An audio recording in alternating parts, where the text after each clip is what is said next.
శుభోదయం. ప్రియాతి ప్రియమైన మా ప్రేక్షకులకు దుర్ముఖి నామ సంవత్సర శుభాకాంక్షలు, శుభాభినందనలు. శ్రీ కళ్యాణ గుణావహం రిపుహరం దుస్వప్న దోషాపహం గంగా స్నాన విశేష పుణ్యఫలదం గోదాన తుల్యం నృణాం ఆయుర్వర్ధితముత్తమం శుభకరం సంతాన సంపత్ప్రదం నానాకర్మసు సాధనం సముచితం పంచాంగమాకరణీయతాం. ఉగాది కొత్త సంవత్సరం, దుర్ముఖి నామ సంవత్సరం. ఈ సంవత్సరానికి రాజు శుక్రుడు, మంత్రి బుధుడు, సైన్యాధిపతి కుజుడు, సస్యాధిపతి శనైశ్వరుడు, ధాన్యాధిపతి గురువు, అర్ఘ్యాధిపతి కుజుడు, మేఘాధిపతి కుజుడు, రసాధిపతి చంద్రుడు కాగా నీరసాధిపతి శనైశ్వరుడుగా ఉన్నారు. నవనాయకులు వీరు. ఆంగ్లంలో పోర్ట్ఫోలియో అంటారు. రాజు శుక్రుడు ఈ సంవత్సరం గజవాహనం పైన ఉన్న కారణం చేత ప్రజలందరికీ కూడా సంతోషం కలుగుతుంది. గజం ధనానికి చిహ్నం కాబట్టి ధనధాన సంపదలతో అందరూ తొలతూగుతారు. ధనవృద్ధి, ఆనందవృద్ధి అందరికీ కలుగుతుంది.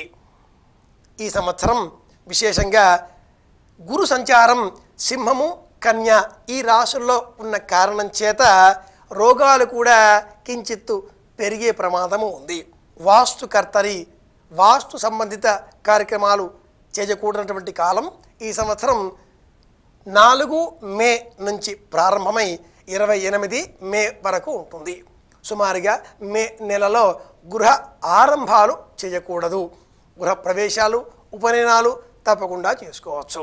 ఎప్పుడూ మనం చూసేటటువంటి అంశాలలో శుక్రమూఢం, గురుమూఢం, సంక్రాంతి పురుషుడు, కనిపించే గ్రహణాలు, ఆదాయ వ్యయాలు ఇవన్నీ ఏమిటి అని ఆలోచన చేస్తే శుక్రమూఢం ఈ సంవత్సరం 30 ఏప్రిల్ నుండి 13 జూలై వరకు ఉంది.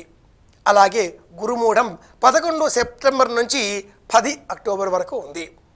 ఈ కారణాల చేత మూఢకాలాలలో శుభముహూర్తాలు చేయరాదు.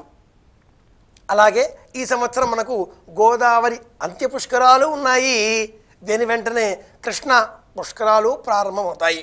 కృష్ణా పుష్కరాలు ఈ సంవత్సరం 12 ఆగస్టు నుంచి 24 ఆగస్టు వరకు ఉన్నాయి. ఆగస్టు నెలలో ఇలా పుష్కరాలు ఉండడం, అలాగే మే నెల, జూన్ నెల, జూలై నెల ఈ నెలలలో వరుసగా శుక్రమూఢం, గురుమూఢాదులు ఇవన్నీ కూడా ఉన్న కారణాల చేత మధ్యలో ఆషాఢ మాసం కూడా ఉంది కాబట్టి ఈ సంవత్సరం శుభముహూర్తములు తక్కువగా వస్తాయి. మనకు సంబంధించి అక్టోబర్ నెల 12వ తేదీ బుధవారం ఆ రోజు నుంచి శుభముహూర్తాలు, వివాహాదులు అని చెప్పుకుందాం. అలాగే మనకు సంబంధించినంత మట్టుకు ఈ సంవత్సరం భారతదేశానికి కనిపించేటటువంటి గ్రహణాలు ఏవీ లేవు. కనిపించే గ్రహణాలనే మనం పాటించాలి. ప్రపంచంలో ఏ దేశంలో ఎక్కడ గ్రహణం కనిపించినా కూడా మనం పాటించాలి అనడం ఇది ధర్మబద్ధమైన విషయం కాదు. తెలిసింది కాబట్టి జ్ఞాపకం పెట్టుకుందాం, కనిపిస్తే పాటిద్దాం. మన దేశానికి కనిపించేటటువంటి గ్రహణాలు ఈ సంవత్సరం ఏవీ లేవు కాబట్టి గ్రహణాల గురించి పాటించే అవసరం ఈ సంవత్సరం మనకు లేదు. సంక్రాంతి పురుషుడు ఈ సంవత్సరం గజవాహనారూఢుడే వస్తున్నాడు. ఆయన కూడా గజవాహనం కావడం చేత ఈ సంవత్సరం అందరికీ చక్కగా ధనవృద్ధి కలుగుతుంది. దుర్ముఖి నామ సంవత్సరం వాతావరణంలో పొడి వాతావరణాన్ని చూపిస్తుంది. అలాగే అల్ప సస్యం, అల్ప వర్షం అని సూచిస్తుంది. అంటే వర్షాలు తక్కువ, పాడి పంటలు ఈ సంవత్సరం తక్కువగా ఉండే ప్రమాదం ఉంది. సంక్రాంతి పురుషుడు నీలవర్ణపు వస్త్రం ధరించి వస్తాడు కాబట్టి దొంగల భయం, చోర భయం అధికమవుతుంది.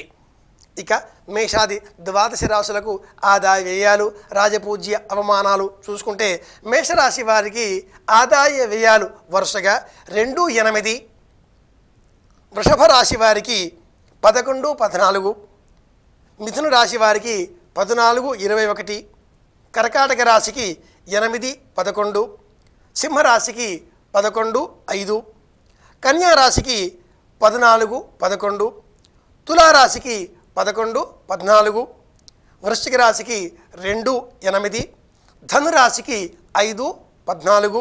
మకర రాశికి 8, 8 సమానం కాగా కుంభరాశికి 8, 8, మీనరాశికి 5, 14. ఇవి ఆదాయ వ్యయాలు. అలాగే రాజపూజ్య అవమానాలు కూడా ప్రతి సంవత్సరం మనం పంచాంగాలలో చూస్తూ ఉంటాం. మేషాది ద్వాదశ రాశుల వారికి వరుసగా మేషరాశికి 1, 7, వృషభం 4, 7, మిథునం 7, 7, కర్కాటకం 3, 3, సింహం 6, 3, కన్య 2, 6, తుల 5, 6, వృశ్చికం 1, 2, ధనుస్సు 4, 2, మకరం 7, 2, కుంభం 3, 5, చివరగా మీనరాశికి రాజపూజ్య అవమానాలు 6, 5. ఈ ఆదాయ వ్యయాలు కానీ రాజపూజ్య అవమానాలు కానీ తెలుసుకోవడం వల్ల ప్రయోజనం ఏమిటి అంటే ఆదాయం తక్కువ ఉంది, పెంచుకునే పరిమితులను మార్చుకుందాం. అవమానాలు ఎక్కువ ఉన్నాయి, పుణ్యబలం పెంచుకుంటే అవమానాల స్థాయి తగ్గుతుంది.